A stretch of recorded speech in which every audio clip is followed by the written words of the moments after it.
Ecopack, Dyneema, Ultra. Probabilmente questi nomi non li avete mai sentiti. Questo perché il mondo degli zaini ultralight in Italia è ancora abbastanza sconosciuto, ma si tratta di un microcosmo davvero molto interessante. E ho pensato di fare questo video proprio per farvi conoscere questi materiali che appunto non sono ancora conosciuti ai più. Ho però bisogno di farmi aiutare da persone un po' più esperte in materia, quindi rimanete lì un attimo che ve le faccio spiegare da qualcun altro. E quindi eccoci qua in compagnia di Giacomo e Giacomo per parlare di cose tecniche, perché non sono altri che i fondatori di G-Pax. Ma se mi seguite da tempo li conoscete già di sicuro. Sì, Ci è capitati, dai. Qualcosina è già successo in passato, sì, quindi. E direi di addentrarci subito nei discorsi più tecnici riguardanti i tessuti di questi zaini ultra leggeri. Allora, prima di addentrarsi nel discorso dei tessuti che vengono utilizzati per gli zaini ultralight, facciamo un po' un passo indietro e parliamo prima dei tessuti che vengono usati invece per gli zaini tradizionali che tutti conosciamo, che possono essere quelli di Ferrino, di Osprey, di Deuter, insomma marche note. Quindi lascio già la parola a voi perché è meglio. Ovviamente sono tessuti molto economici perché hanno sempre un occhio molto di riguardo all'economicità, come si dice. Diciamo. Tessuti che possono essere cordura, che se usassero quello andrebbe anche bene, ma poi vanno spesso a cascare su dei tessuti molto più su dei nylon classici, che l'unica cosa che hanno spesso è la parte anti-strap. E anche la parte, diciamo, della non impermeabilità. Non impermeabilità e non sono solitamente dei tessuti ecologici, quindi non prestano attenzione a quello spesso. Poi ovviamente ci sono anche linee qui vengono utilizzati tessuti ecologici, ma per la stragrande maggioranza dei casi non è così. Invece, per quanto riguarda questo tipo di zaini, diciamo, chiamiamoli zaini ultralight per dare un nome alla macro famiglia, i tessuti che vengono utilizzati sono diversi per tantissimi aspetti e adesso un po' alla volta con i ragazzi proviamo a raccontarvi un po' di cose riguardo ogni tessuto. Partiamo da quelli più economici e andiamo verso quelli più dispendiosi? Ok, sì. Procediamo così. La seconda premessa riguarda il fornitore, quindi d'ora in avanti nel video, quando sentirete il nome Challenge o Challenge Sailcloth, si tratta appunto dell'azienda che rifornisce la stragrande maggioranza dei tessuti ai ragazzi. È un'azienda americana specializzata in questo settore e vi lascio il link del loro sito qua sotto in descrizione, così se volete andare a curiosare, perché io lo so che siete un branco di curiosoni. Quindi partendo, diciamo, dal più economico, il primo che abbiamo è l'Ecopack, giusto? Sì. Il primo che è più economico è l'Ecopack EPX, è disponibile in una quantità di colori pressoché infinita. Si sono impegnati molti i ragazzi di Challenge con i colori. Le prestazioni di questo tessuto sono molto alte, nonostante sia la versione più economica della linea di Challenge Sailcloth. Parlando di numeri, abbiamo 500 cicli d'abrasione, 140 mm di colonna d'acqua, quindi anche lì si può stare abbastanza tranquilli. E la cosa più importante per poter valutare di conseguenza anche i tessuti di gamma più alta è il peso specifico del tessuto, che in questo caso è di circa 200 grammi su metro quadro. Comunque specifichiamo una cosa, nel senso, i tessuti sono impermeabili, hanno una colonna d'acqua. Questo non vuol dire che lo zaino in sé sia impermeabile, perché è una cosa che spesso e volentieri viene fraintesa. Assolutamente. È idrorepellente, diciamo, o comunque resiste alle piogge, però ovviamente finché lo zaino non è nastrato, o meglio termonastrato, l'acqua può entrare. Comunque all'interno noi mettiamo le nostre dry bag, mettiamo i nostri sacchi della spazzatura. Siamo sempre attrezzatissimi. Invece il secondo tessuto, dicevamo, è l'Ultra. Il secondo tessuto è l'Ultra. Adesso ne abbiamo un pezzettino, poi piccolo perché costa un botto, quindi è tutto quello che uso per fare gli zaini. Esatto, ovviamente. E quello che utilizziamo noi è il 200, e quello che utilizziamo noi attualmente. Poi ogni tanto può cambiare perché a seconda della disponibilità, però la linea è quella dell'Ultra. E le prestazioni considerando anche il peso specifico che ha questo prodotto sono nettamente superiori, perché abbiamo 133 grammi di peso, siamo su un 40% in meno rispetto all'EPX, ma nonostante pesa 40% in meno abbiamo 9 volte i cicli di abrasione che abbiamo sull'EPX, quindi da 500 cicli che ha l'EPX passiamo a 4500 per il 200. Non è male. Non è male, poi dopo ovviamente ci sono anche le grammature più pesanti, quindi arriviamo anche sull'Ultra 400 che ne ha 10.000, andiamo sull'Ultra 800. Cifre che fanno girare la cosa! Comunque sono materiali che sono di derivazione velistica. Sì. Cioè, brutalmente si può dire così, cioè sono stati adattati all'uso per gli zaini da trekking, ma Cioè, se deve reggere il vento di una vela per spostare una barca... Sì, diciamo che Challenge era partito con la creazione di materiali per le vele. Ok. E quindi poi ha deciso di spostarsi anche su questo, nel mondo del trekking e dei materiali per utilizzo per gli zaini, insomma. Sì. Quindi diciamo che uno zaino fatto con questo materiale qua possiamo grattarlo contro rocce e vi dicendo che siamo sicuri che non subisce... A me piace dire che sembra Kevlar questo materiale. Non è Kevlar, però a me lo ricorda. La difficoltà con la quale si taglia è molto difficile da tagliare. Dopo facciamo uno stress test in diretta così potete capire di cosa si tratta.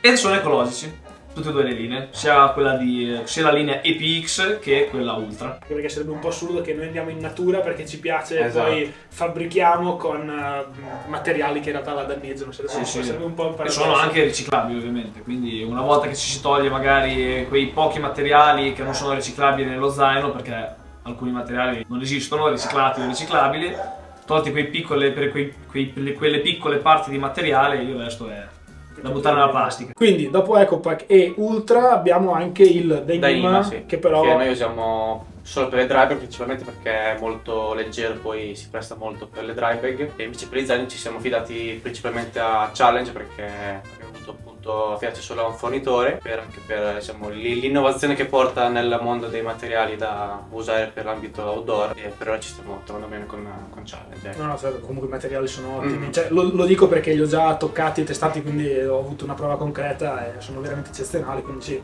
non avrebbe molto senso. Esatto, se vai troppi materiali, troppa scelta. Domanda invece un po' più tecnica riguardo a tutti i materiali, a livello di diciamo cucitura, a livello di lavorazione sono diversi, sono comunque tutti invece facilmente lavorabili? Noi ci troviamo molto bene con la linea Ultra, molto più facile da lavorare rispetto alla linea EPX, che è quella più economica appunto. Però sì, l'unica differenza è questa. Il taglio che l'Ultra è più difficile da tagliare con le forbici, oppure anche col taglierino a volte fa un po' fatica, sia un po' più rognoso, soprattutto nelle parti più curve. Perché è molto resistente ovviamente. Invece a livello di macchine da cucire, gli aghi, non dovete cambiare gli aghi per lavorare? Allora, l'ago andrebbe cambiato a ogni progetto che si ricomincia a fare. Ogni volta che si fa uno zaino sarebbe da cambiare l'ago. Sarebbe poi. Vedi sul momento, dai. Sì, quindi comunque non è che dovete cambiare ago per ogni materiale che usate. L'ago è quello, sì. Facilmente usabile. Invece so, magari è una leggenda, che invece il Dyneema ha qualche difficoltà in più per essere cucito, no? Noi non abbiamo avuto particolari difficoltà nel cucire, forse essendo molto leggero fa un po' di greens magari quando si trasporta con la macchina da cucire. Però non ci siamo sempre trovati bene nel cucirlo. Quindi quello di cui abbiamo parlato finora non erano i materiali che si usano per, diciamo, il corpo principale. Sì. Invece per le tasche, gli spallacci e via dicendo ci sono altri materiali ancora da usare, no? Esatto, che sono sempre fatti da Challenge, e noi usiamo per le tasche e spallacci il Ultra Grid, che è questo qua, che c'è anche in vari colori come appunto l'EPX, e per la tasca frontale noi usiamo principalmente l'Ultra Stretch, e a volte magari può capitare di usare una rete più larga dove ci può stare anche più roba. Forata. Esatto. E anche questi sono tutti materiali in pronta. Quindi si vedrà. Tutto un altro tipo di fibra. Sì, è una rete. Cioè, l'abbiamo scelta tra 2000 tipi di rete perché ovviamente c'è quella più grossa, quella più piccola, quella più leggera, quella meno leggera. Chiaro. Quindi questa comunque ci garantisce, magari se abbiamo magliette bagnate o che altro da asciugare, se le lasciamo fuori si asciugano. Sì. E invece un tessuto come questo ci dà traspirabilità, ma ovviamente meno rispetto alla rete. È comunque traspirabile perché comunque è una maglia larga. Certo. Rimane più compatto lo zaino forse. Chiaro. Sì, anche perché questo qua è totalmente elastico come materiale, invece una rete è fissa, cioè non ha proprietà elastiche. Sì, facciamo vedere. Cioè, in realtà anche le reti sono elastiche, però ovviamente hanno i loro limiti rispetto al materiale elastico, cioè così è estesa. Comunque un po' di elasticità ce l'hanno, spesso più in un verso che nell'altro, però sì, chiaro. Molto più ridotta rispetto al materiale nato per essere elastico, naturalmente. Chiaro. E invece per quanto riguarda i materiali degli spallacci, che materiale si va a riprendere?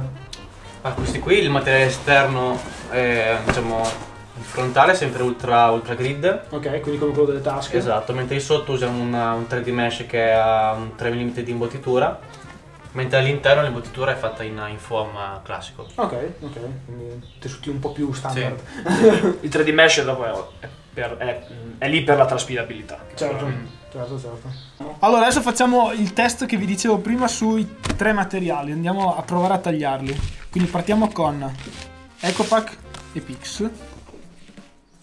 Le forbici non sono truccate, sono forbici normali. sono forbici sartoriali, non sono forbici. Esatto, il tessuto non è truccato, non è niente. Quindi questo come affondo taglia. Come un foglio di carta. Come un foglio di carta, non oppone resistenza. Passiamo al Ultra. Facciamo il Denima. Facciamo il Denima, ok, facciamo il Denima. Andiamo col Denima che secondo me fa un po' più fatica. No? Un bisinino. Dipende poi dall'orientamento delle... Un bisinino tra il mio tecnico. Sì. Dipende dall'orientamento delle fibre. Non dipende. troppo, però ad esempio qua sei incastrato, ok. Perché tu dici se taglio così fa più fatica? Sì, Ah, vero? certo. Sì, perché... Caspiterina, è vero? Perché nel caso di Anima le fibre hanno un verso. Certo. Quindi se io vado di qua, mezza ragione dovrebbe ritornare tagliato. Taglia, però dipende da come lo prendi. Ok. E quindi Denima abbiamo visto che io su qua mi aspetto che affondo e Prova, non vediamo cosa viene fuori. No. Si slabra un po' sopra dove c'è, diciamo, la parte più forte del taglio, per il resto Questo non ha un verso, ma mantiene la sua è difficile. Mantiene la sua resistenza praticamente in tutti i suoi versi di fibra. Della fibra. Diciamo che per spaccarlo ce ne vuole, insomma. Sì. Poi ripeto, queste qua sono forbici che sono fatte apposta per tagliare tessuti, quindi hanno un potere di taglio che la roccia ovviamente ce l'ha. Se vogliamo delle forbici ancora più grosse. Attenzione, proviamoci con quelle più Non grosse. cambia niente, sono solo più grosse. Infatti Il risultato è lo stesso. rimane esattamente lui. Ok, quindi questo per farvi capire anche un po' il discorso che facevamo prima riguardo ai cicli di abrasione, a come è fatta la fibra e alla resistenza. Quindi, come avete visto, prova provata sul campo. Facciamo anche la prova su un altro tessuto che, come vi dicevamo prima, è quello... Mi vuoi picchiare? È quello delle tasche frontali, che a sua volta dovrebbe essere bello maledetto da tagliare. È sempre della linea Ultra questo. E infatti, anche qua... Prova a prenderlo sul collo della forbice. Cioè più verso di te più dentro possibile. Sì, che la forbice è molto più tagliente. Aspetta, facciamo così. Ecco, adesso è tutto tirato, io sto andando dentro e si sta aprendo, ma cioè, è un livello di stress del tessuto abbastanza forte, quindi super resistente, anche se elastico. Visto che abbiamo fatto il test con il materiale elastico della linea Ultra, prendiamo un mesh classico. Certo. Prova a tagliarlo. Qua si può tagliare. Questo si taglia. Questo che è un tessuto elastico classico che utilizzano tutti. Certo. Tutti. Che è comunque un buon tessuto. No, non è una robazza, insomma. È ovvio che ha caratteristiche completamente diverse. Certo. Sì. Anche costi completamente diversi. Adesso facciamo un altro test ancora per farvi capire un po' la resistenza. Mi viene già da ridere perché vi farò vedere una cosa che... Però è giusto per farvi capire ancora di più la resistenza di questi materiali. Quindi test molto scientifico, Sì. È un test normativa ISO 325. Vai. Vediamo se oltre al ribaltamento di Bauru c'è stata qualche conseguenza sul tessuto in sé, che direi che, come potete vedere, non ha subito particolari danni. Certo, negli angoli ci sono un po' di abrasioni che ovviamente, però esatto, c'era sopra una persona che è stata trascinata per terra, e però il tessuto non ha subito assolutamente niente. Non lo facciamo tutti i giorni, giusto? Ah no? Vogliamo rifarlo? Il bello, diciamo, di questi materiali, che essendo tendenzialmente nuovi per l'utilizzo sui trekking, è che ovviamente un po' di test e un po' di novità saltano sempre fuori. Infatti è per quello che è figo testarli poi sul campo, perché ad esempio quando sono andato sul Cammino di Santiago quest'estate ho usato uno zaino in Ecopack che mi hanno fatto loro, e visto che è stato un trekking molto lungo, è sorta una criticità, ovvero che l'Ecopack io ce l'avevo sempre a contatto con la mia schiena e quindi con il sudore. Cosa è successo? Che nel corso dei giorni ho scoperto che la puzza che sentivo casualmente quando arrivavo la sera in alberghe in realtà era il mio zaino.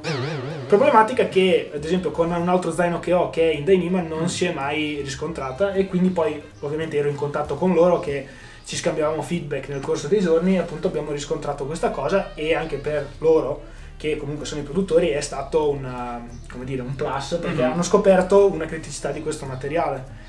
E ripeto, EcoPack ce l'ha, altri materiali tendenzialmente no, cioè lo fanno molto meno. Infatti spesso e volentieri in questo genere di design, se l'EcoPack è, diciamo, tra virgolette nudo, si tende a mettere magari sullo schienale un tappetino, un foam, tanto per renderlo un po' più confortevole, ma anche per separarlo dalla pelle vera e propria. Se no, l'alternativa è quella di costruire uno schienale. Sì, da quando c'è appunto da detto che l'EcoPack ha questo problema, diciamo, abbiamo iniziato a fare gli schienali con un materiale diverso che non trattiene gli odori, quindi da quel punto di vista è migliore rispetto all'EcoPack EPX. E a quel punto non ci si mette più nessun. Esatto, qui adesso l'abbiamo inserito direttamente dentro, che se uno vuole può anche rimuovere in caso voglia uno zaino un po' più leggero.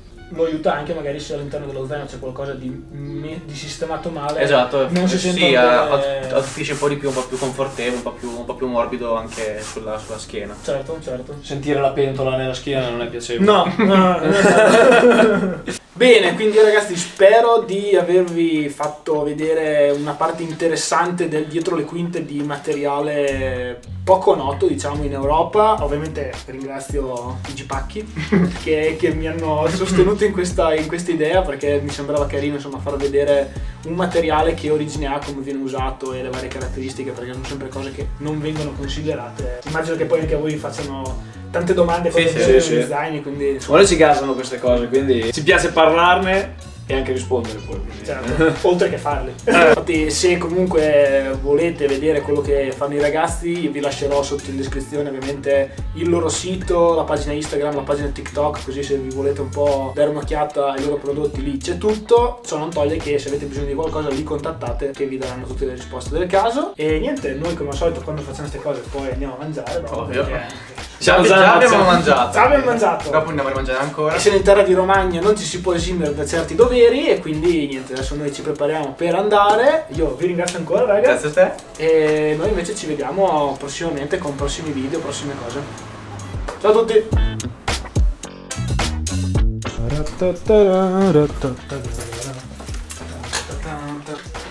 Ci sto. Sei? E è sempre il cazzo.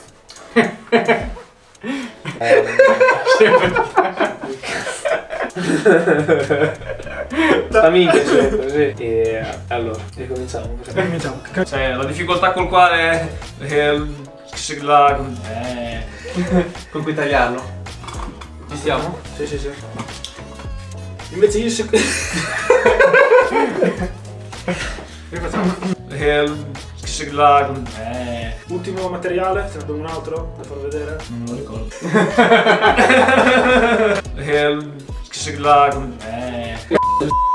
Ma a fuoco!